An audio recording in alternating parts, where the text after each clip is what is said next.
What do you say about a person that gives you everything but life? How do you start to say thank you, Granny, for a woman that raises 9 of her kids and your mom's 3? And she sacrificed more for her grands than she did her own. You see, my grandmother was a very simple woman. She didn't want a whole lot. My grandmother wanted to go to church and Sunday school every Sunday. She wanted to be in Bible study every Wednesday. And the other days she wanted to be on a fishing creek. It was my brothers and our job to make sure she can do that for the remaining days of her life. The only regret that I have in my 43 years that I never told my grandmother just how much she meant to me. See, my grandmother and grandfather, they raised me, and I hung on everything they say, but they didn't know it. I can tell you every time that my grandmother's ever been upset at me, I can tell you why. My brother never knew that everything he said, that I hung on it.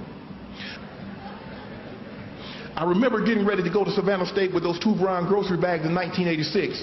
And a teammate of mine that was going to the very same school blew the horn at about 2 o'clock in the afternoon on an August day.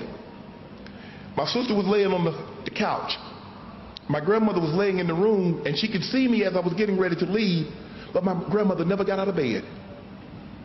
My grandmother never told me when I was getting ready to leave for Savannah State. She never said, Shannon, don't do drugs. Shannon, don't drink. Shannon, go to class. Shannon, do your homework. Shannon, be respectful. Shannon, iron your clothes. She figured she had laid that foundation for 18 years.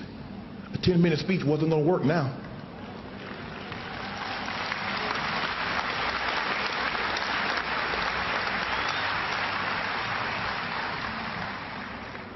One of my best friends that's already in the Hall of Fame is Michael Irvin. As I talk to him, and I can talk to him about anything, they say you don't know a man's pain unless you walk a mile in his shoes. But you can't walk a mile in Shannon Sharpe's shoes, because that wouldn't do it justice. You need to walk 20 years in my life. You need to walk 20 years in this body to feel this raging inferno that I felt to get out of Glenville. To leave that 1,000 square foot cinder block home with the cement floors. To leave where my grandmother say, baby, is it going to be the gas this month that I'm going to pay? Or is it going to be the lights? Do you want to eat, or do you want lights to see and so you can do your homework? Son, do you want the phone just in case there's an emergency we can call somebody? What is it going to be this month? That drove me. That drove me. Nobody ever knew how much this 5-alarm fire raged inside of me. My sister didn't know, my brother didn't know, but it raged. I had to leave Glenville. I had to make a better way for my brothers, for my sister, for my mom. I didn't want my kids to live one hour, not 1 hour in the life that I had, let alone a day. And I neglected my kids. I missed recitals. I missed football practice. I missed graduations. Because I was so obsessed with being the best player I could possibly be that I neglected a lot of people. I ruined a lot of relationships. But I'm not here to apologize for that, because it got me here, and it got them to a life they never would have enjoyed had it not been for that. I want to leave you with this. My position coach, who's sitting right there in the stand, Les Steckel, once asked me, he said, son, why do you work so hard? Every time at lunch, you're not eating, you're in the gym, you're working out. You study harder, you practice harder, you have more fun.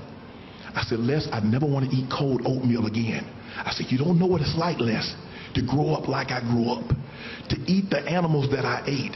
I remember eating raccoon. I remember eating possum. I remember eating squirrel and turtle. I remember those days. I said, I ate that now as a kid, but I'm not going to have to eat that when I become an adult.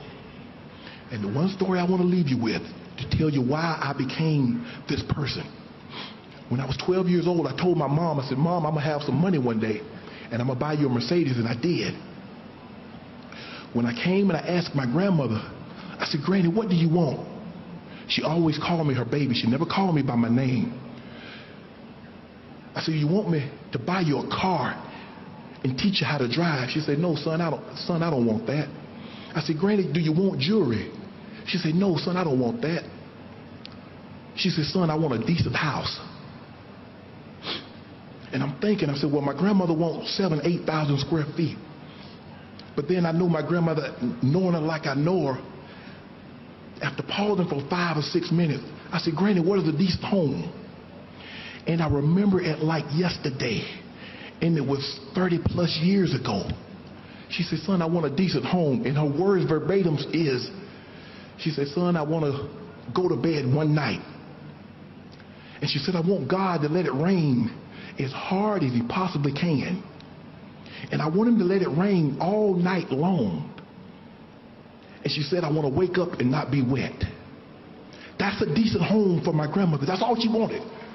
See, for 66 years, my grandmother never went to bed and have it rain and not be wet the next morning. See, I remember those days of putting the plastic coats on the bed. And I'm going to date myself, the croaker sacks, but now we call them burlap bags. I remember that. I remember putting the pots and pans on the floor to catch the rainwater, the very pots and pans that we're going to cook in the next day. I remember that. It broke my heart that my grandmother, all she wanted, she got 2 grandboys that's making $1 million, and she wanted a house that wouldn't leak.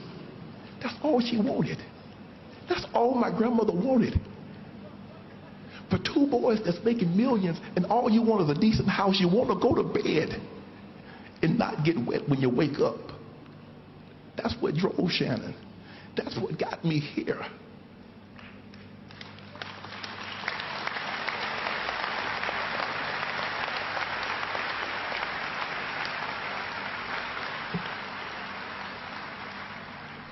When I did the special, we were going down, my brother and I was going down to shoot a special that Thursday. My sister called me about 9 o'clock that Wednesday night. She said, Shannon, she's gone. I said, for real, Libby? She said, she hung the phone up. My girlfriend and I were laying in the bed. She said, you okay? I said, I'm fine. I said, I just want to lay here and I just want to think. As I'm driving down, I got my headphones on because I don't want to talk. And I'm trying to gather in my mind what I'm going to say when I see my grandma laying in that casket.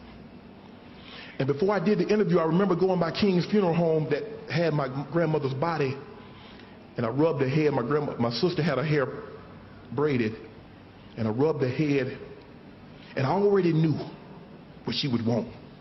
I said, now, Granny, I promised these people I would do this. But if you say no, I think they'll understand. See, my grandmother, if you give your man a word, you give a man your word, you do what you say you're going to do. See, when my grandfather died, I missed one day. I missed the day of the funeral. My grandmother didn't believe in that. If you promise somebody you're going to do something, you do it. And as my grandmother was laying in that casket on Saturday morning, I walked over to her and I asked her 2 things. I said, Granny, am I the man you thought I would be when you got on the train and you came to Chicago and got me at 3 months? Am I the man you thought I would be? And I stood there for about 20 seconds, and I could see her smiling. And then I asked her, are you proud? I said, Granny, are you proud of your baby? Because everything I've done in my life, I've tried to please you. I know my grandmother's proud. I know my family's proud. This day means so much to me because I get it shared with that guy right there. You'll never know.